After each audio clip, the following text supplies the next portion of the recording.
Sən hardan gəldin, çıxdın? O mənim qismətimdir. Allah başıma döyə-döyə gətirib salıb sənin dükanına. Allah sənin başıma döymək əvəzinə yekə bir daş salaydı, qalaydın altında, onda yaxşı olardı. O kişinin işinə qarışma.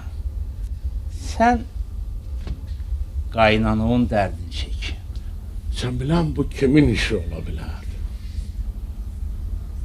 Şəhərdə reyketlər var.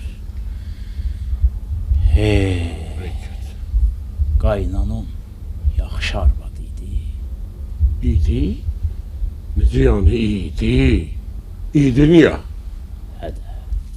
Sən bu boyda dükanı satıb $10.000 verməzsən. Vay. Hər şey düzəldi. Ay, mən bunu yaxşı tanıyıram. Gedib polisə xəbər verəcəm. Allah. Karsan. Korsan. Heç nə eşitməmişsən. Qoy cüvbə xərclə.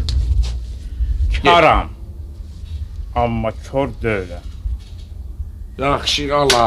Kör yolçu. Evin. İndi köram. Bu başqa məsələ. Yaxşı, ye. Niye ona pul verdin ha? Verdim ki ağzını yumum. Yaxşı elədi, mən o... Yaxşı, mağazanı satırsan yoksa. Əşi, mən heç də satmıram, mən çəkin məndən. Sən olursan dəli edəcəklər, mən ye. Anamı xilas etməsiniz, ev içinde bir yavrula ağlama, Allah eləməm. Anamın başından bir tükəysi olsa ya, qovum qardaşın üstüne necə baxın. Əşi, sən də danış lan, müəllim sana ağzıma su almışsan. Danış lan. Mən? Ha. Valla, mən bilən satsam pis olur. Buna baxın, sən onu satın. Arvadı reyketlərin əlinlə qutaram. Sonra görək nə edirik də. Allah, bu da müəllim. Satmıram tutardı ki.